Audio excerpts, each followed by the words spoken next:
Hello, everyone. Welcome. And it is a delight to see you all. We can see we have many participants already from all over. And we are happy and we're delighted to see you. And Amy to here for the GUSO Global Celebrations. My name is Judy Amina, and I work for the Kenya Richard Alliance. And with me, there's Dagem, whom I'll let introduce himself. Hello, everyone. Welcome to the Global GUSO Celebration event. My name is Dagam Damiro. I am the Youth Country Coordinator for the Get Up Speak Out program in Ethiopia. And we are very happy to see you all joining us today. Yeah. So Uh, thank you. yeah, we You're will going be to be our host for today, Dagem. we'll be kicking off uh, in a few minutes to go to the other sessions. But until in the meantime, uh, please rename yourself with your name and your country so that we can easily identify uh, who is participating from which country. Yeah.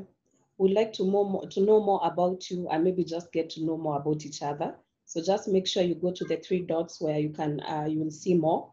Go to those three dots, and then you can rename yourself. Make sure that you write your name and the country that you're coming from. You can also talk more in case you have anything else to share.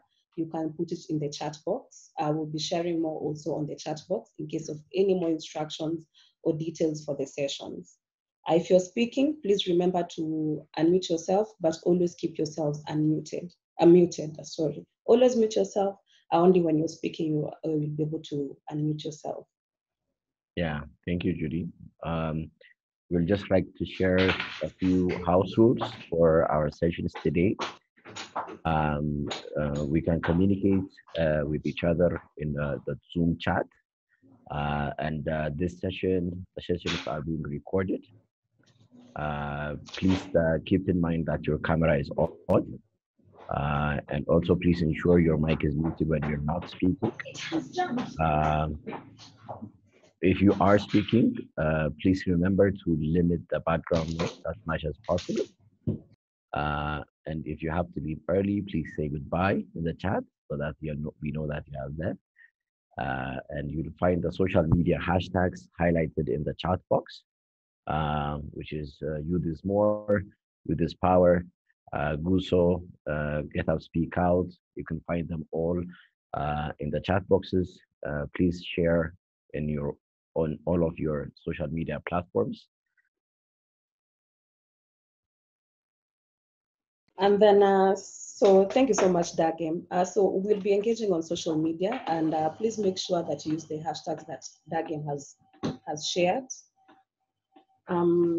So I'd like to go through the agenda of the day. So we have a very awesome session for you the entire day. It's going to be packed with loads and loads of good things. So you can learn more about GUSO and what you've been able to do in the past 5 years. But first of all, we are going to have a day introduction, which we've already had with myself and Dagem. And we are glad to have met you, and we are glad to have you through the rest of the day. We are going to have a grand opening in a few minutes, and later after that, we're going to have a live song, so live song. I'm sure you're going to enjoy that. And we are also going to see the impact of GUSO in the past 5 years, and that will be between 11:05 and 11:35. And then we'll have coffee with AIDS funds, IPPF, and SIMAVI between 11:40 and 11:55. And then we'll have GUSO overarching strategies, the multi-component approach especially, and the sustainable alliances between 12 noon and 1 p.m. And then lastly, we are going to end the day with myself and Dagem and see you off. So we really hope that you'll enjoy the day sessions. And right now, we can already see the next session facilitators already on set and ready to take us through the next session. So thank you and welcome.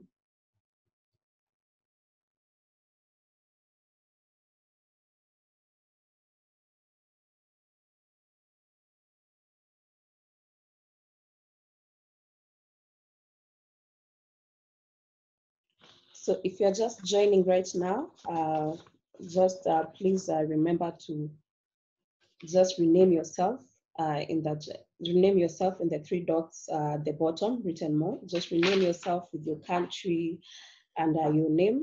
Make sure that we are able to know where you're from. We can also chat with each other at the chat box. And in case of any other questions, any other thing, please make sure that you put it in the chat box. Always mute yourself, but in case you're speaking, make sure there's less background noise and make sure to unmute yourself. Welcome.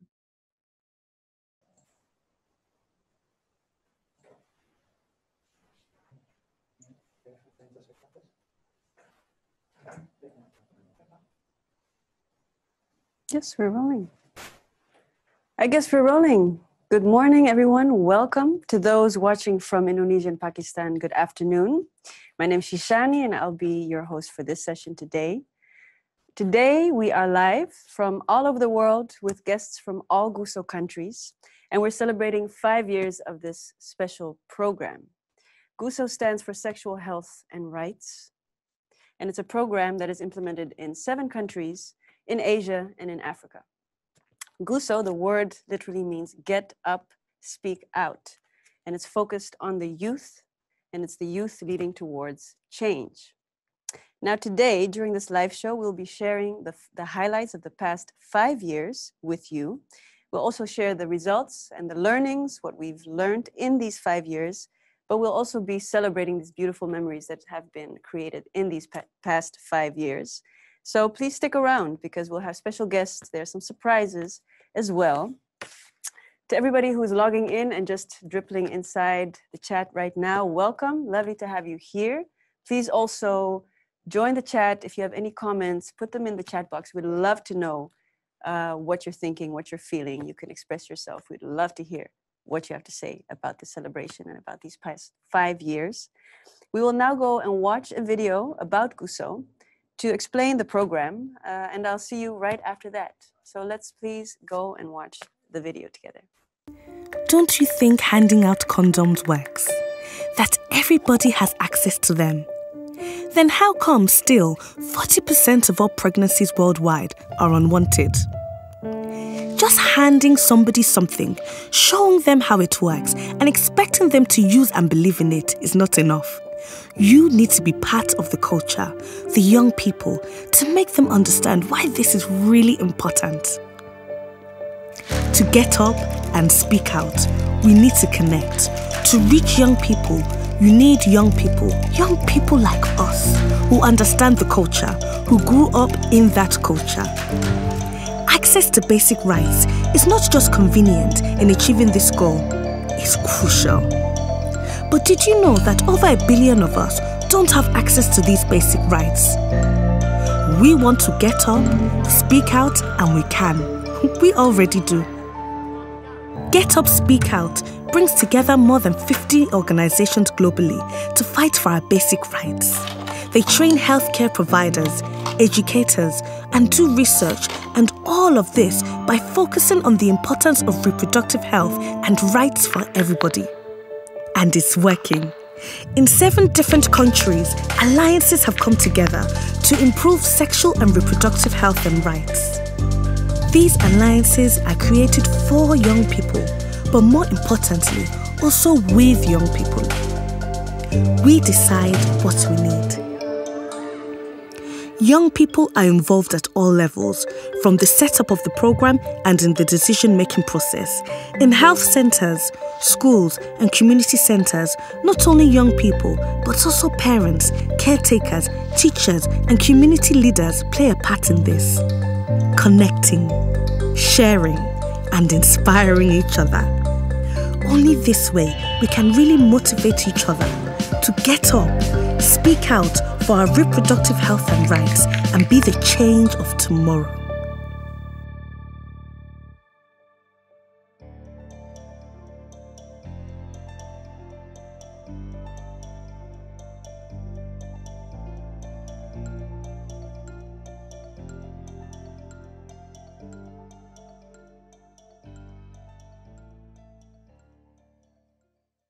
What an amazing program GUSO is. But now for something slightly different, we are moving to the official opening of the Global GUSO celebrations. And to do that, I would like to introduce the one and only Ton Koenen. He is live with us here in studio. Ton, are you ready? Yes, I'm ready. All right, take it. Well, hello, and a very warm welcome to this closing event of the Get Up Speak Out program. We are going to celebrate 5 years of Get Up Speak Out for Youth Rights, a short program on sexual and reproductive health and rights, a program that is bold and innovative at the same time, and a program that has been of significance to millions of young people in 7 countries. GUSO is about people, and therefore also about their stories. For now, I'd like to highlight the story of Fantanesh. She's an 18-year-old youth advocate and peer educator on sexual and reproductive health and rights in Ethiopia. Little did she know that scary day when she first started her period. It would be one of these experiences that gave her the courage to later speak out. She would speak out for what she now knows is hers, for what she needed to understand inside and out, and for what she had to protect, her body. And what started as being out about herself became about the rights of young people in Ethiopia. The story of Fantanesh is one of the stories of impact that can be found in the exhibition space. Worldwide, there are major problems in the area of sexual and reproductive health and rights. A lack of SRHR puts women and girls, but also boys and men, in a disadvantaged position. Gender inequality gives room for gender-based violence. In many countries, sexuality before marriage is a very complicated issue, and many young women die because of unsafe abortions. Creating space for SRHR for young people in countries where it is not self-evident means giving young people the space to shape their own lives, to give them space for education, to develop themselves, to enjoy their sexual relationships, to feel free to fall in love with someone of their own choice. Being successful in this is only possible with young people themselves. That is at the heart of GUSO. And the adults who took the path of working with the young people have learned a lot themselves. GUSO is a wonderful program run by a very large network of 50 partners, a consortium of AIDS Funds, Choice, Dance for Life, IPPF, Simavi, and led by Rutgers, developed GUSO. We did this in collaboration with the Dutch Ministry of Foreign Affairs and with the SRHR alliances and partners in countries: Ethiopia, Ghana, Kenya, Malawi, Uganda, Indonesia, and Pakistan. Local partners have been of great significance for the impact of the program. By being part of GUSO, organizations have learned, achieved impact, and have been enriched. The success of the program is partly due to the fact that it is building on the lessons of 2 other programs, the Unite for Body Rights and ASK. Based on that, we developed a theory of change with 5 outcome areas, and based on our early experiences, we chose for a number of overarching strategies to ensure the program to have impact. First strategy, the multi-component approach, where demand, supply, and support are linked. Collaboration between organizations and strong alliances was stimulated. Second, structural and meaningful engagement of young people, the importance of which, of course, goes without saying. And it is great to see so many young people have been involved in this program. Third, an inclusive, sex-positive, and rights-based approach. Fourth, a gender transformative approach. Only if we dare to break through role patterns and inequality we will become more free and live together more safely. And the last one, sustainability. This particular GUSO program is coming to an end, but the work definitely is not done yet. It was a very conscious choice to make this program come to an end, which in many countries has been running for more than 5 years. Together, we have achieved a lot of impact and gained an incredible amount of learning experiences. And COVID, of course, made it much more difficult in this last year. This is very problematic, yet much of the work that is still remained, and we can build on those successes. many results will be sustained by the partners in the countries. And over the years, the SRHR alliances that were developed have become very important, strong civil society players. They gained ownership in this domain, and many partners will continue to work in new configurations. I would like to thank everyone who has contributed to the program, who helped develop it and implement it. And I hope that everyone present will benefit from the knowledge that is going to be shared this week and is going to be inspired by all the experiences and all the changes that have been made in such a way that we really feel what we want to convey in the next few days. Youth is more, youth is power.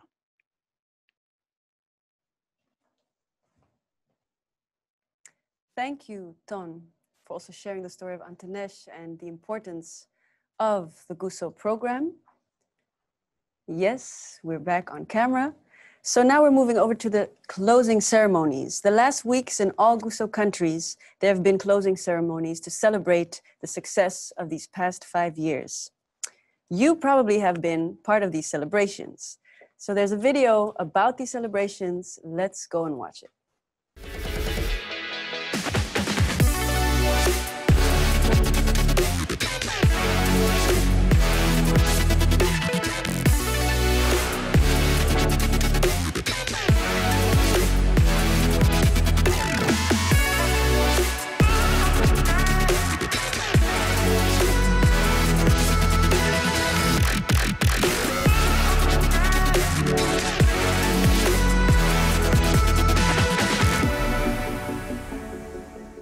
And we're back.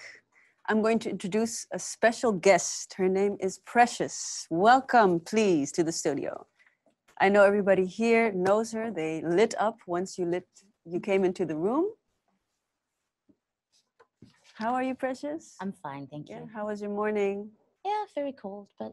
Cold, but you survived? Yeah. Right. So you have something special with you. Could you explain a little bit about the magazine and also about yourself? Can you introduce yourself, please? Yes. My name is Precious Gerere. I'm the Senior Program Officer for the Get Up, Speak Out program. I work as Alliance Building Officer, working with the 7 alliances in the 7 countries where GUSO is implemented. Yeah. Yes, and today I'm here to share because we are celebrating. It's time to get up and celebrate. We're celebrating the GUSO magazine. Yes, basically a consolidation of all the hard work of all the partners in the GUSO program. You can find the stories of impact here, the voices of young people, the results, the numbers, everything. So it's all compacted into this beautiful magazine. Yes. Wonderful. So I'd like to invite our guest of honor, Pascal Grotenhuis. She's the Director, Social Development and Ambassador of Women's Rights and Gender Equality of the Dutch Ministry of Foreign Affairs. Pascal, please join us. Yes. Hi, Pascal.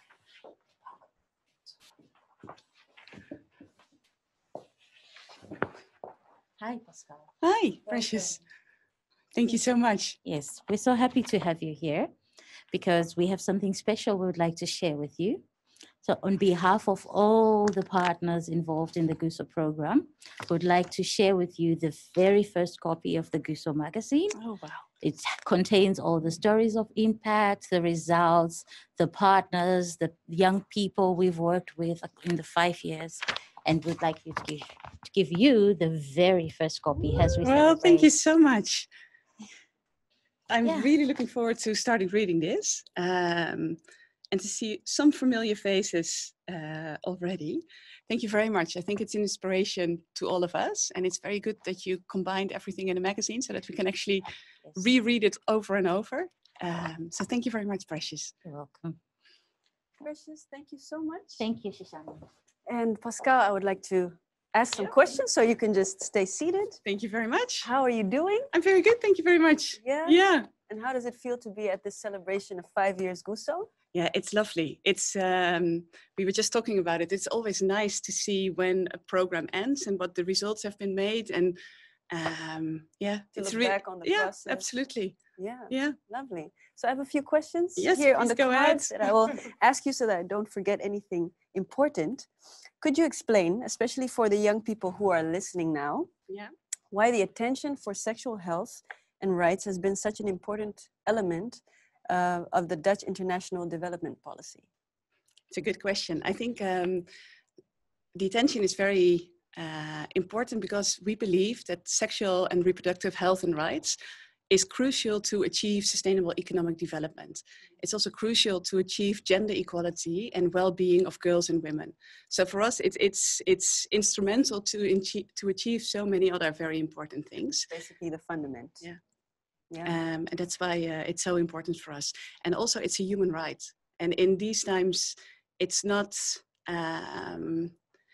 so easy for some people to speak out, even though we agreed on certain things many, many years ago and the beautiful declarations within the United Nations. But also in countries that are quite close to the Netherlands, it's not as easy as it used to be. So it's even more important to speak out, also for the young people and for the women that are not in a position to speak out. Yes, absolutely. So you are the ambassador for women's rights and gender equality. Yes. How do you relate your work as an ambassador to the sexual rights and health rights policy of the Dutch ministry?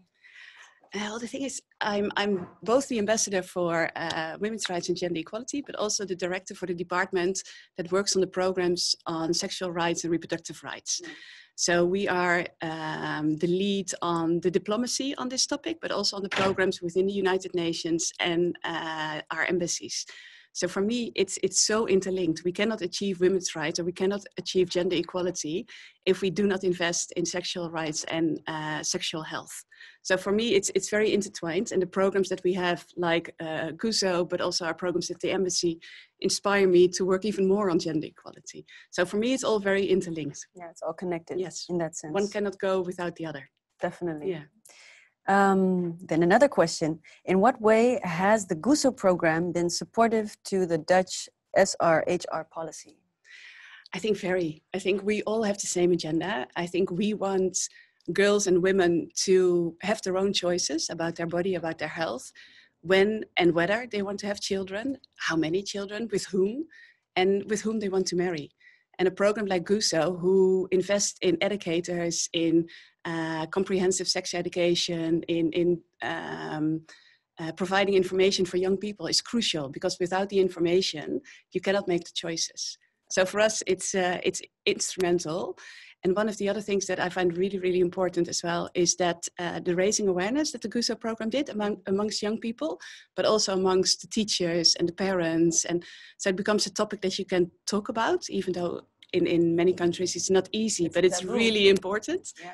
And I think the last thing that is really important that we try to do in the ministry as well is real youth participation. So the young people are in the program and they decide on the program, they know how to which information do you need, which questions are there, how to use the mobile phones and the technology. Mm-hmm. We have a youth ambassador for sexual and reproductive health rights, so we try to really involve the young people as well. But I think GUSO and the ministry are very much aligned on this one. Lovely.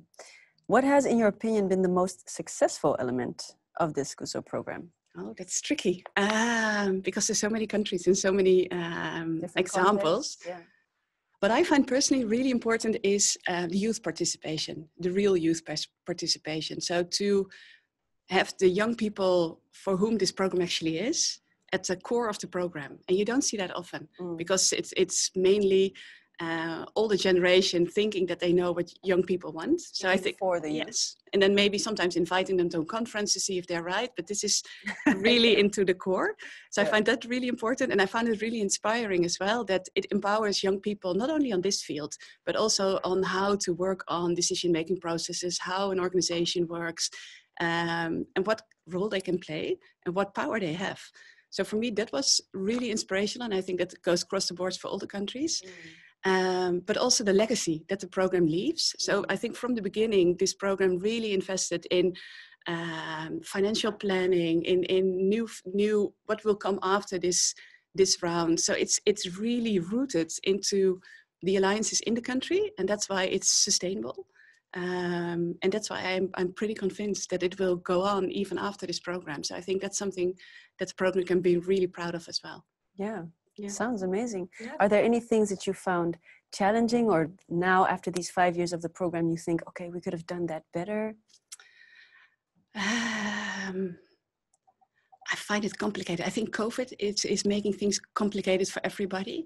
Definitely. Also in measuring results and being in touch with people. I find that in my own job, but I'm pretty sure that the programs here will find it as well. So I think that will probably have complicated the last year of the program. Yes. But on the other hand, you can inform many people through the social media as well, and the Zooms, and so you can even reach out to more people. So I don't know, but I think that's something that I was curious about, how that would be going on. Okay. Yeah. Well, we'll find out. Yes. Thank you so much, Pascal, for joining us. Well, thank you very much. It was a pleasure to be here. Yeah, enjoy this celebration of 5 years. Definitely. And the beautiful magazine. Thank you. Thank you very much. Thank you. So now we're going down memory lane. We're going to watch a video with GUSO's first memories. We'll hear the story of people that have been active since the beginning of GUSO. And there is Vita, Kenneth, Sophie, Alexander. The floor is yours.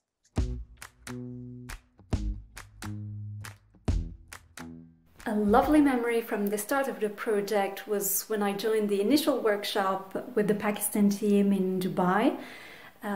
Everyone was excited to build a new project together, and we all worked really hard and had fun coming together as a team.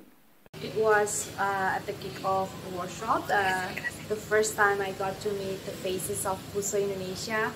Not only the adult, but also young people who are the program manager of the GUSO programs, where we understood about the whole program, the targets and the strategies that we will be implemented, and how we will link and learn from each other.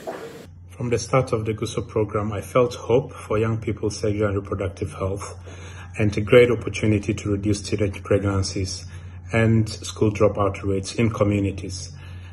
A beautiful Wednesday evening in Utrecht 2016, my hometown. That week, the national program coordinators, together with the youth country coordinators and program staff, came together to strategize on the future of GUSO. And that Wednesday evening, we were having an informal dinner at the Ethiopian restaurant in Utrecht, my favorite, by the way. We were having conversations about GTA, NYP, youth leadership, sustainability, capacity strengthening, all these buzzwords. But we were also sharing our cultural backgrounds and personal stories, which were different but also similar in a certain way. Now, that evening, that table, that dinner represents GUSO for me.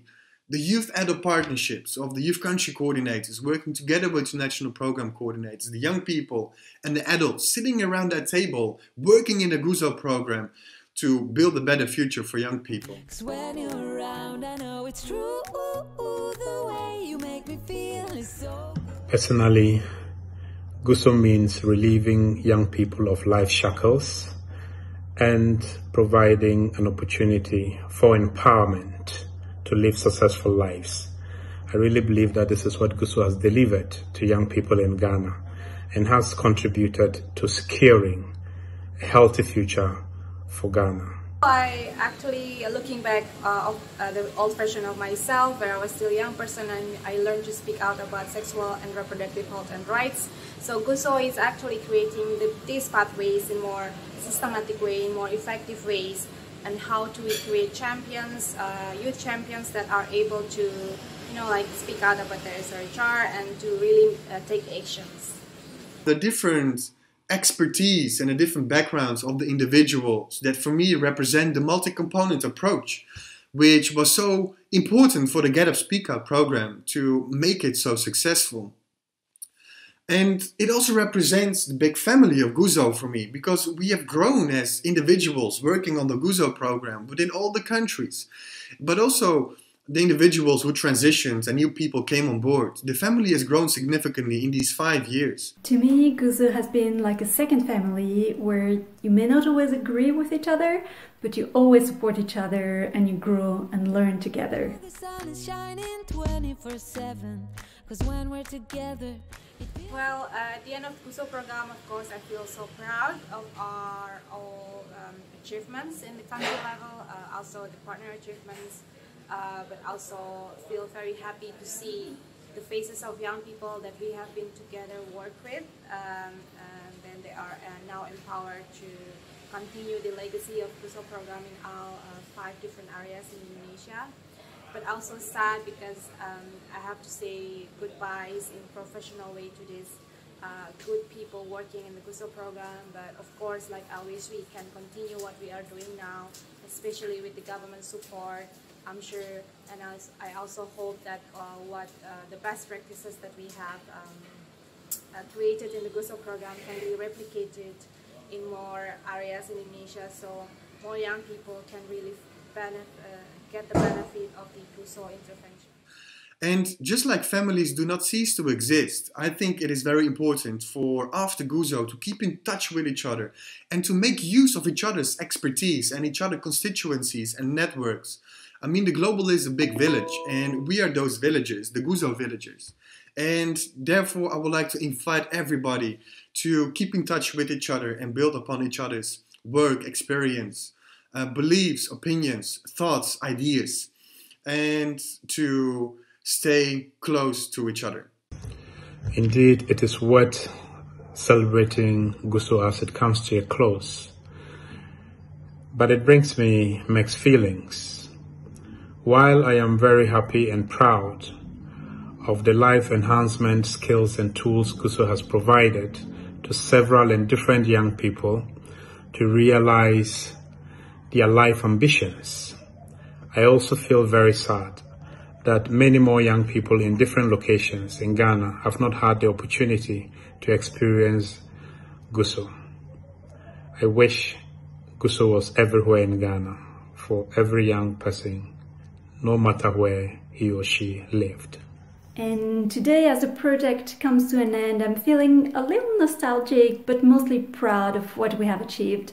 We have built connections and a strong foundation to support young people's rights around the world.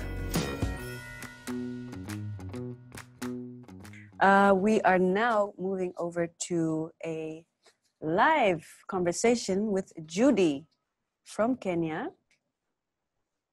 Let's see if the sound is coming through. Hi, Shishani. Yes, Judy, how are you? I'm fine. Yes? Yeah. It's been lovely getting to know more about this program. I was also once in Kenya in 2014, a long time ago. I've always wanted to go back, but now talking to you, I have a little bit the feeling that that I can connect again with Kenya. Yeah, you're welcome. You're welcome to Kenya. Yeah. So, some questions about your involvement with GUSO. We're now speaking to Judy Amina, the youth coordinator from Kenya. One of the things when GUSO started in 2016 was that the position of a youth country coordinator was created in every GUSO country. In Kenya, there was a massive response of young people to get this job, but you were the one that got the position, right? Yeah.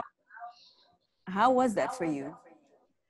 Well, when I first saw the position, I thought, wow, this is a position that would really help me grow myself, grow in the space of reproductive health that I want to grow in, and also be able to work with more young people. So getting that position was empowering for me, and that I was able to represent the young people in Kenya on reproductive health, being able to work with the rest of the young people who had also applied for this position but were not able to get in. It did give me the power, it did give me the voice that I was able to represent and work with young people in a way that has not happened for the SRHR Alliance in Kenya in the other years that implementation has happened for reproductive health programs. Yeah. Wonderful. Now, how was your first day in the office of the Kenya Alliance? Could you tell us a little bit about that? Yeah, we always make a joke of the first day at work because sometimes it can be uncomfortable. But the good thing about this is that even with the national program coordinator at that time, he was very supportive. I got very supportive colleagues. And I think it's with the understanding that had come with the GUSO program, they were more open to work with a young person. And I think when I joined, I was 23 years, and I actually didn't feel out of place. I always had support throughout my work. I always had guidance, and I felt welcomed by the whole Alliance team. So once in a while, I would feel maybe a bit scared to get into meetings. But once I was there, everyone treated me like any other colleague. So I was happy to be there, and I was happy to be given direction and also grow with the rest of the people. Yeah.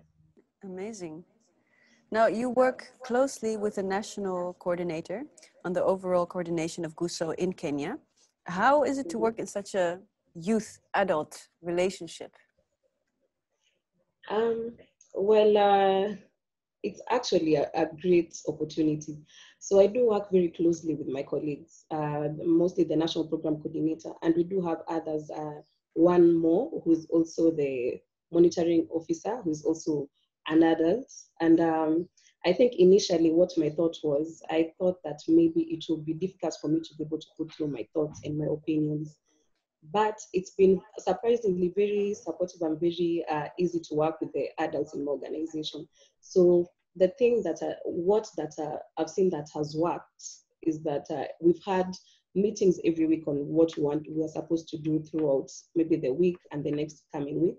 But I was never sidelined, like the person who's only supposed to take minutes, or the person who's supposed to just check the admin issues. I had very concrete things that I was doing. I had a work plan that was concrete, and I was able to report to everyone else what I'm doing and the achievements and the things that I've been able to do throughout the implementation of the program. So never did I feel like I was just an addition to working with the program coordinator, but I felt like we are a team. So throughout, we had a previous program coordinator here, and now I work with Mikali, the national program coordinator. It's always been a partnership. Never have I felt like just another addition to the program. Yeah. Beautiful. And why would you say it is important to have youth leaders in such organizations? It's very important. I actually think it should never even be a question, because we are working for the reproductive health and rights of young people. When you have someone who is young and can relate to the young people sitting in such positions, then the young people are more at ease. Young people can come through into our office anytime because they know I'm here, and they can come in and present their ideas and share what they want to happen. We've had youth-led initiatives with young people because they know I'm here, and they can present their cases and anything that they want to do, and would actually present it to the board or present it to the national program coordinator, and would have it done. It puts more young people, even give them the confidence that there's someone who's also looking out for them. So it's a position that I would say every organization or even every program would need to have. It would give even more results, and you'd be happy to see that. Judy, thank you so much for joining us. I hope you'll be celebrating with these GUSO celebrations. There's a lot to look back on. So we will now move over to inviting Marijke and Koen.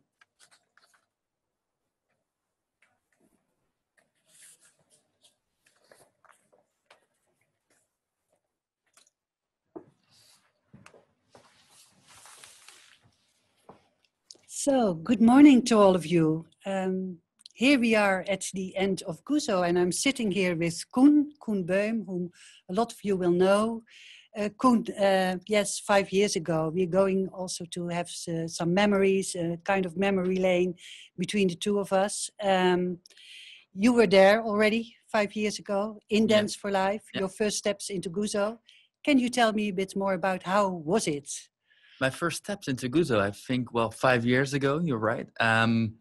I think I was even there when we were writing the proposal here in the Netherlands, sort of taking all the learnings of asking UFBR, which Tom was mentioning about, along into a new proposal. But I think when I think of the beginning of GUSO, I especially have to think of the startup workshop in Ethiopia that I facilitated together with Henk and Bettine.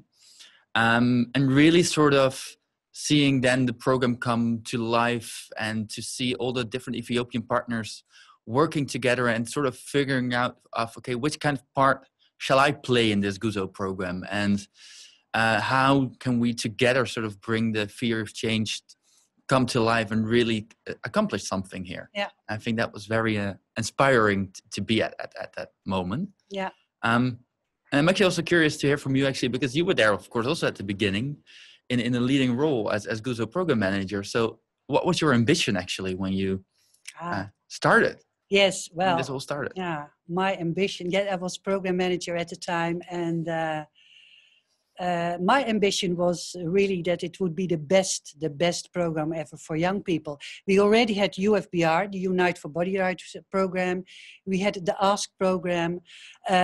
So we had rehearsed quite a lot, and the results of these programs were going well. So my ambition was now with GUSO to have really the grand final. This was going to be the real greatest program for young people. And we also made some changes because, of course, we always learn from these programs that will also come up in this week. But at that time, what did we learn, and what was really important also for me in fulfilling the ambition is, as you say, these right shops. They were quite new. It was far more than earlier that countries could write their own proposal. Of course, there was this overall theory of change, but great value was attached to the context of the country. So that was really great to have all the countries write their proposal in their context. And another thing, of course, which was very exciting, I think, is that we're going to work on better collaboration on sustaining alliances, which has been so far quite unique because in these programs you focus on SRHR outcomes, but not so much on the collaboration between organizations. So with the countries, we invested a lot in building these alliances so that the SRHR work would not stop with the program, that it could go beyond. And so also a very great thing to start now with the new program. And the last thing, of course, Pascal also mentioned it, youth participation. It was, for the first time, I think that in such programs you had youth country coordinators at the highest level. So great ambitions and great things to start with. Yeah. Well, we already talked about the learning. When you think of these 5 years, what is then something that will always come back into your mind? Maybe also with a personal touch to when you think of GUSO. So when I think of GUSO, what comes to mind, I think, is especially a project trip that I did with the program team into Kenya, where it really, I think that was the first time that I really saw the entire GUSO program in action.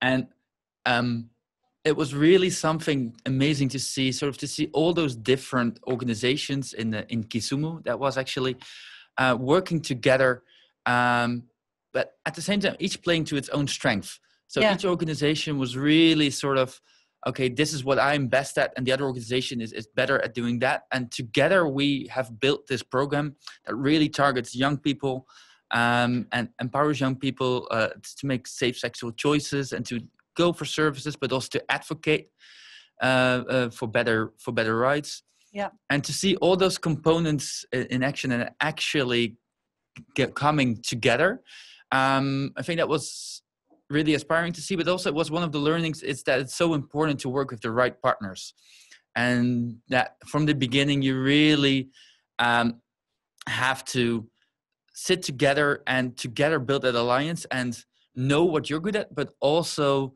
really appreciate what the others are doing and give each other that space. Yeah. No, I recognize that very well. Yeah. And so how was that for you then? Yes, I think that is also a learning that I really take with me. Well, there are so many things because it's really a very, very rich program. And I see all these young people coming by, who received sexuality education, who went sometimes for the first time to service providers. It's really, really, it was so important that we could reach so many people. We will hear about it more in later this morning. For me personally, it is these people, it is these young people that really matter. And personally, I think the people who have worked with me know that I'm very passionate about GUSO, and I still see GUSO as a very, very precious gift to me. Because it also gives you a kind of family. Maybe it sounds a bit strange, but we have become a kind of family in these 5 years. And it means that we came to know each other better. It means that we were close, but also had very hot discussions. We had struggles. All these things that you have in a normal family. Also a lot of fun together. So yeah, these are things that I think really make GUSO very, very worth. And I also hope to that more attention can be paid in the future to look back also at this program and not to run immediately into other programs. Of course, you have to start with other programs, but there is so much material. So I hope that we will have a chance also to really go into GUSO for all these learnings. Yeah. Yeah. In the coming weeks, or in the coming days, to really dive into that. Yeah, and I for instance, an example, something that I also learned is, of course, advocacy is now one of the main components of the new programs. Advocacy was also in GUSO, but always in relation to providing education, information, and the services. But that's also an important learning for me is what you see in advocacy is that it is done in the countries often in a very respectful way towards the stakeholders, towards the district official, towards the leaders, the community leaders. So often when you use the word advocacy, you think, we are going to protest, we're going on the streets, like you saw in the video in the beginning of Get Up, Speak Out. And these, of course, are also important mechanisms. But to be respectful to the leaders, because you know they're not on your side, but you want to bring them on your side. And that is, that has been very successful. I think of Malawi, I think of other countries. So yeah, also a learning. And I can continue for a while, but maybe you also have one to add. Yeah, I think indeed what you were saying about advocacy and the different levels there, and how important it is to have those close relationships with local government stakeholders as well, in order to take them along and to really be able to implement a program that in many countries that we work is seen as really progressive, and that is sometimes also difficult to get those people along. But then when you see that, often when you explain then what actually the intention is and then align with those people, you can see actually that really a lot is possible. And that is, I think, something indeed that everybody who's involved within GUSO did so well, and you could really see how important it is to be rooted into your own society. But then at the same time, I think we've already spoken and heard so much about young people and them being the center, and that they were really involved within GUSO, because in the end, of course, this is a program, for young people, but also by young people. And in order to have impact, you really need to know what young people feel, what they think, and what they like and what they don't like. Yeah. And I think with the youth country coordinators and all the different mechanisms that have been set up, the GUSO was constantly in touch with those young people, and I think that was also something, great to see, and inspiring. Yeah. So yeah. You will. I think we will see it in the program that it's almost all driven by young people.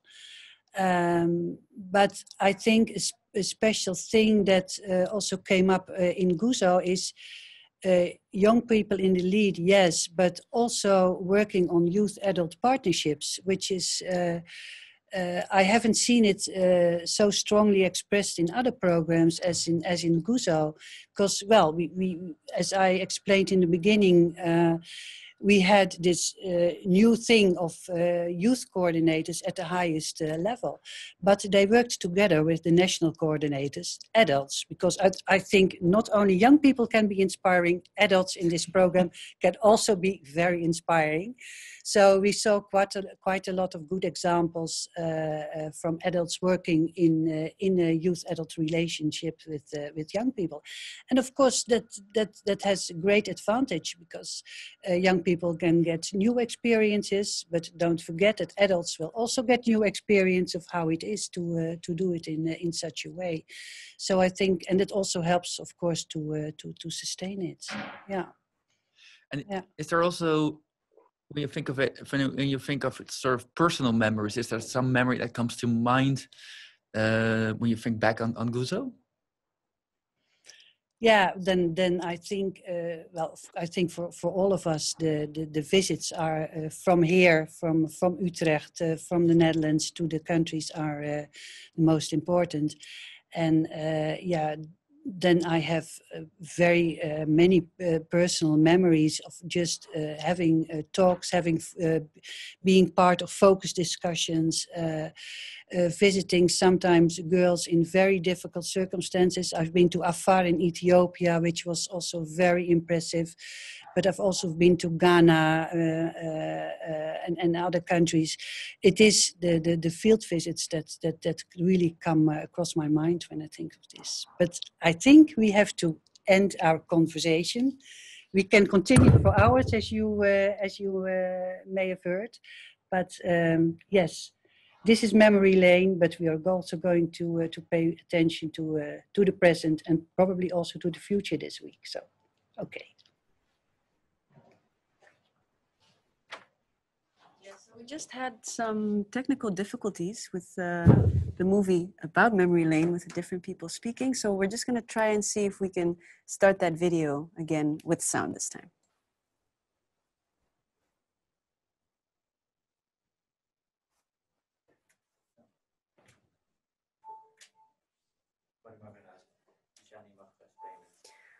Unfortunately, something is blocking us from hearing the sound, but hopefully you'll be able to see the video later.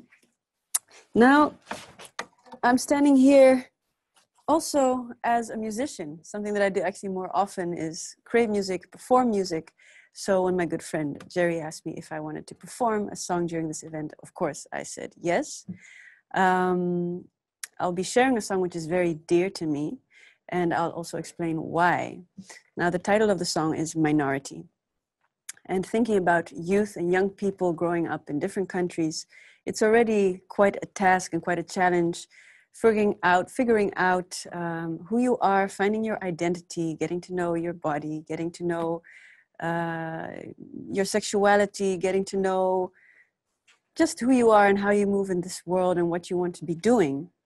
And in some countries, it's much harder to explore these options and to express yourself and to express your feelings and to express your identity, to express your sexuality than in other countries. I myself was born in Namibia, but came to the Netherlands when I was 5 years old. And I've seen big differences when it comes to relationships, sexual relationships between these two countries, how people deal with it culturally. Especially looking at queer relationships, if you think of transgender persons, if you think of gay communities, it's often a taboo in many, many countries, and people face a lot of issues, a lot of violence and exclusion from communities. Now, this was my moment as a young person to get up and to speak out. So I wrote this song basically to deal with these issues and to actually hope that we could look at everybody to be, even though we're different, still equal parts of community so that everybody can be seen, everybody can be heard, everybody can be valued. And by speaking out, I noticed that especially young girls found support within the song because they felt seen and they felt heard and they felt valued. So I really learned how important it is to speak out, to be visible, and to raise issues, to raise questions. So to everybody who's out there doing hard work, you know, going into the battlefield, so to say, to defend your rights, I'm really proud of you guys, and I'd like to share this song, Minority.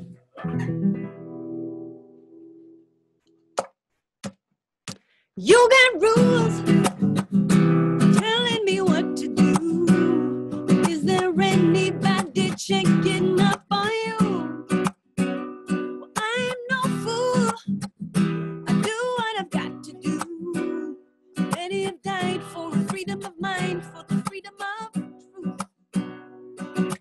Could you be guilty for being a little bit different from the rest? Come on, come on, come on now, people. Put yourself to the test. Every minority has a priority. We want to be equally free. Let me hate me, discriminate me, but you can't change the way I feel. Who is the one to judge? Telling me who to love, telling me how to live, telling me what life is.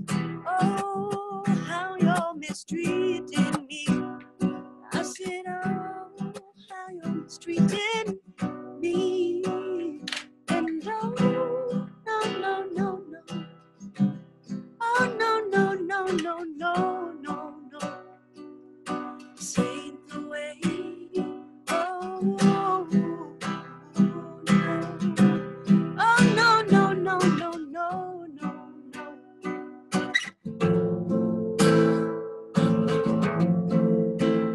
What you say is that I'm not supposed to be walking the surf. I don't deserve to live a free life.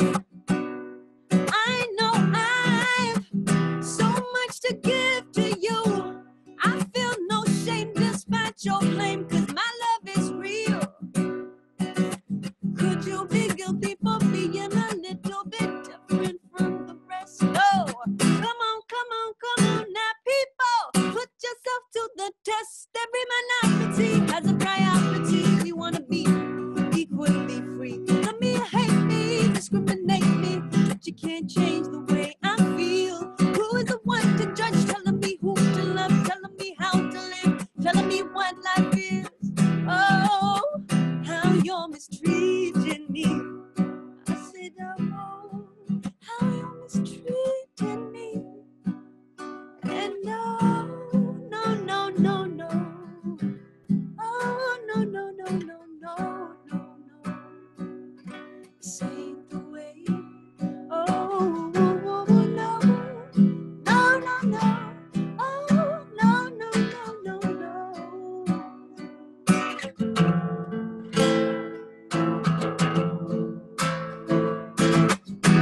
We need a black sheep to distract us from reality.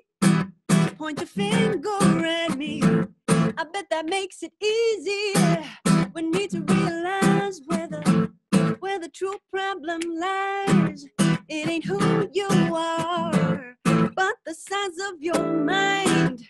Can you see with your heart and the past preconceptions? Can you see my soul past the labeling section? This is who I am. Gonna stand up proud. Won't let no one bring me down. Ooh, won't let no one bring me down.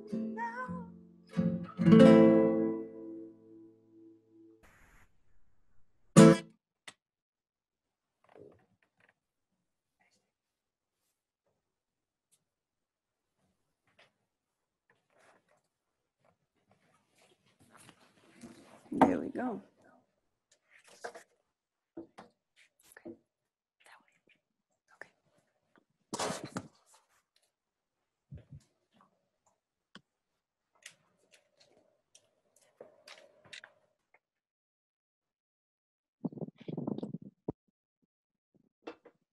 I think that was excellent performance by Sishani. And I think we all appreciated that. Something very excellent.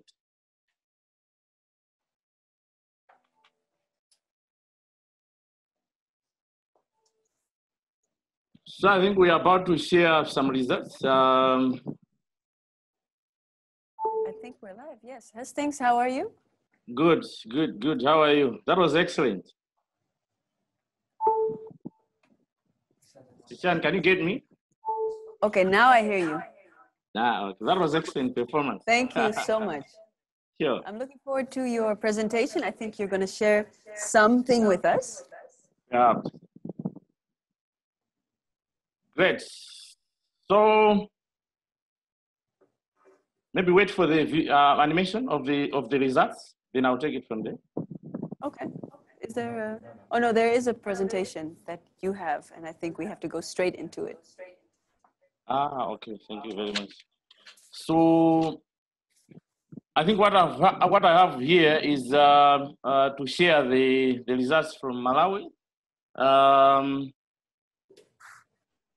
Perhaps there was supposed to be like a visual animation of our results. So Sishan, can you pick it from there? There's supposed to be an animated results for Malawi. Then I will explain after the animation. All right. I think there's no sound. We're having some issues with the sound throughout the session. So perhaps you could share some things with us? Okay. Then I relied on that presentation, but I can share maybe through narrations, perhaps, because the only presentation that I relied is on that one. So in terms of Malawi, I think, yeah, we are happy. We are towards the end of GUSO program. And the good case that we can share is that we have achieved most of our outcome areas. And we know some of us here are implementers of GUSO. So we have 5 outcome areas. And as the country, we have attempted all the outcome areas. So what we could share is that in the animated video, you could see that we have managed to do more in some of the outcome areas. For example, if we talk of, for example, young people that have reached in terms of messages and information, we have done exceedingly well, because I think our target was that we reach to 4 million, and we have actually surpassed that. The same with services, apart from information. The services, on that one, I think we actually did extremely well, because the target at the initial stage was that we reach out only 500,000. But I think we did it like almost like 10 times more. Basically, there could be some other factors that we'll actually share at a later stage. Because if you are in millions and then you plan to say, okay, we'll reach about to 500,000, then it says something. At the same time, in terms of the number of persons reached via campaigns, through the media and other social campaigns, we have also exceeding done well, because the target was at 19 million, and we managed to reach as far as about 144 million as we are reporting now. So you could see that there are a lot of factors that have alluded to the same. And finally, in terms of youth involvement, I really liked the centrality of young people in this program, where we planned to at least we were at 26% in terms of young people being part of decision makers, but now we have exceeded it to almost like 40% now. There's that increase. So you see that we have done exceedingly well in most of these areas, and there are stories behind all these statistics, much as we have not achieved in some areas. For example, in terms of direct service delivery, we have been lowly reporting because in terms of key pattern, in terms of service provision, it's only direct service provision is only one. But the indirect service provision, we have young people who are trained as the community-based youth distribution agent. So they have been in the forefront of distribution of the services, and we have really achieved exceedingly well. So in summary, maybe this is how I can share our case as to how we have actually achieved the a lot as far as the 5 outcome areas are concerned. Unless if you have some guiding questions that I can actually share. Yes, We fell away for a little moment, so I might ask something that you did say already, but let me just run through the questions here. So many more services than expected were delivered to young people, as you just said. Thinking of Malawi, how did the referral system work? Great. Yeah, so in terms of the referral system, in Malawi, we are working in 2 districts, and these are the rural areas and very hard to reach areas. So you'd appreciate that to make sure that services are being, or young people are being referred to health service centers, we had to come up with an approach that was already championed by the government, but we had to amplify the same. So we have what I already shared to say, we have youth community distribution agents. These are young people who are trained and are actually given some commodities and supplies, particularly the short-term methods of family planning, STIs, and others. So these are young people who are based right there in the communities, in the villages, and their role is that they reach out to young people through youth clubs, through door-to-door services. So they have been so central in terms of making sure that young people are being motivated, young people are being encouraged, young people have information so that they can access services. Apart from that, we have a key partner, as I said, Family Planning Association of Malawi. It's a member of IPPF, and they are into service delivery. So they have what they call the youth life centers. These are youth-friendly health services centers, where actually, apart from young people coming to get STI services, HTC services, but they also actually entertain themselves right there in the centers whilst they are running. So I think that has also encouraged a lot of young people to access services. In the similar way, since I shared already that we are implementing our program in very hard to reach areas, then we saw the need of taking the services to the young people right there in the villages. So we do what we call outreach sessions, where the partners in Malawi, almost all the partners, they engage district health centers because they are taking a class. So they provide health service provider personnel in terms of nurses, in terms of clinicians and the like. So we come up with like an arrangement whereby we organize outreach sessions right there in very hard to reach areas, so that even those people who are hard to be reached, they should actually access services. We talk of HTC, we talk of even counseling on GBV, even cases of STIs and the like. So that has also helped a lot. And apart from that, we in Malawi, we have a strategy on youth-friendly health services. It's a government strategy. Now it has come to an end, but the Alliance and other partners have also been key in revising the same. So recently, FIBA, Family Planning Association of Malawi, organized the, a strategy review session where the Alliance and other partners were there. It will run from 2021 to 2025 or so. In that strategy, there are standards on what should be qualified as a youth-friendly health services. So the strategy runs concurrently to the strategy. And so what we have done is to empower the service providers so that they are aware of what young people are expecting if they go to a clinic or a health center, so that they can be encouraged to come again next day, because they have been accepted in a way that is very friendly unto them. So I think the combination of all these has actually led to an increase in terms of young people's access to services. Thank you so much, Hastings, for sharing this. I hope you're also celebrating seeing all these wonderful results that you've been making the past 5 years. So I hope this will be a beautiful week of celebrations. And we shall now move on to Wulan from Indonesia. Hi. Hello, hello. Hi, can you hear me? Yes, we can hear you. Okay. How are you doing? I'm good, Shishani. How are you? Wonderful. Good to meet you, even though it's this way, virtually. Yeah. Now, you wrote the motto, the winning motto. Youth is more, youth is power. Right. So we would like to know a little bit about you and what inspired you to write this motto. Well, I'm Wulan, and I was the project officer of GUSO at IPP Bali. And I also volunteer in Youth Center of IPP Bali. I have working as a project manager for 3 years maybe, and I found that many interesting thing that I can create as a stories that then inspire me to create that motto. Okay, Beautiful. Can you tell us how you got involved with GUSO? So like I mentioned before, as a project officer, I helped my program manager to design and then implement and also evaluate the programs. We also, we write report regularly, and sometimes I also involve in the advocacy. To, um, to uh, to encourage the government. Yeah. I see. So when you were coming up with the motto, was it like hours of thinking what it should be, or was it something that came to you very quickly? How did that go?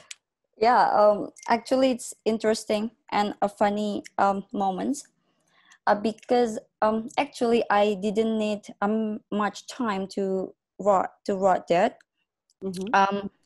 I submitted the motto just 2 hours before the deadline, and the motto actually just popped up to my mind. Like I tried to write my experience while I'm in the GUSO, and I don't know, but the youth is power just come like, oh, okay, I think I should write this. So it just come like that. Came like that. And how is it to be the winner, the global winner? I didn't expect, even in the national level, I didn't expect to be the winner because I believe that all motto has different stories, and also all the mottos reflect the writer's stories itself. So I think that it's I have just a little bit chance to be the winner. But on August, if I'm not mistaken, my program manager told me that I'm the winner of the international motto winner. So it's kind of like a surprise. Yeah, surprise. Yeah, great. And what do you think that the motto means for other youth? Basically, I created the motto based on my experience, but I believe that maybe all of us, especially the youth who work in this project, in this GUSO project, we get the power. Before I involve in the GUSO, I'm not really confident to talk to adult. I believe that I'm just a kid then, and I don't have enough knowledge to speak up my voice to the adult. But after I involved in the GUSO, I got many workshops, and then I gained many knowledge, skills, and it makes me realize that, oh, okay, as a youth, I have power, and I should use that power to make a change. Yeah, I'm sure that all of us in the GUSO feel the same as me. Yeah. Wonderful. So now it's a week of celebrating 5 years of GUSO. What will you be doing?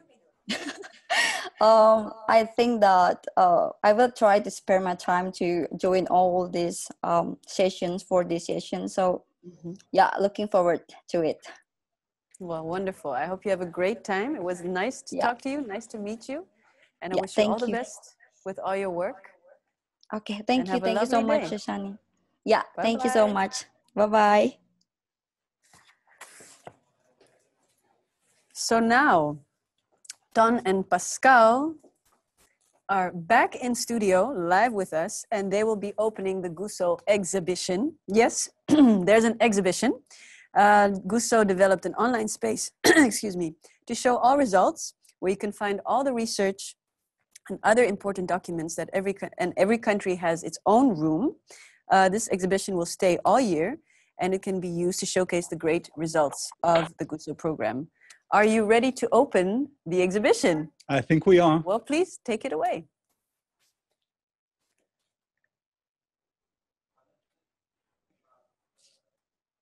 Ta-da!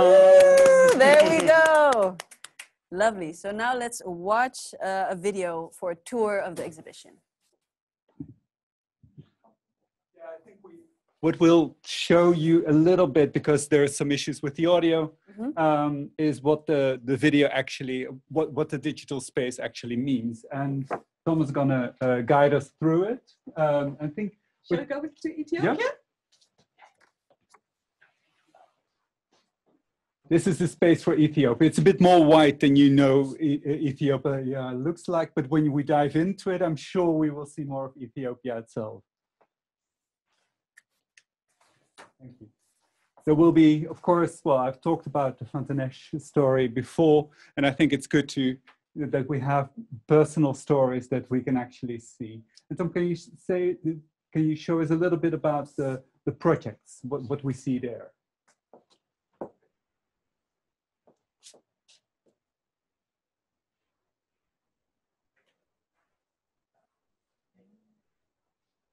Yeah. I think the story is more telling. Yeah. Thank you. Beautiful photo.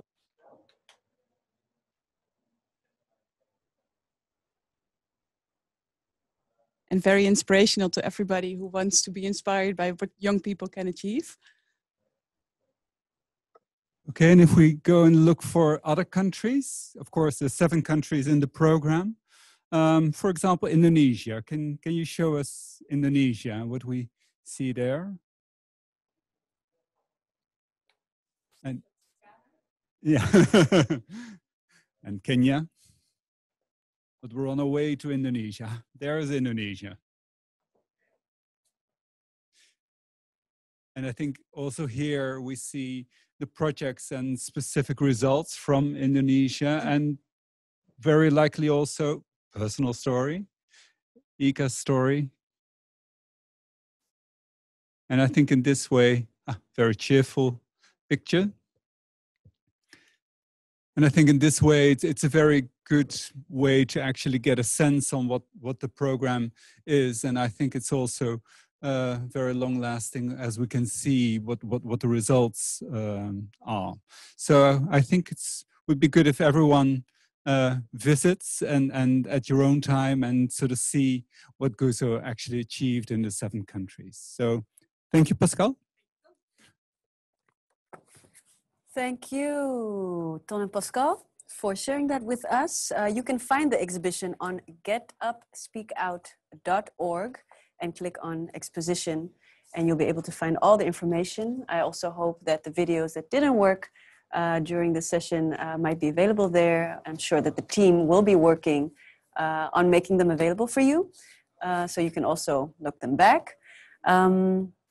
Well, my dear friends, my dear onlookers, it's been wonderful to have you here. This was the opening of the grand celebration, looking back on 5 years of the GUSO program. Beautiful results have been made. And this week will also be full of sessions, and you can register for these sessions also on getupspeakout.org to be able to take part in these sessions.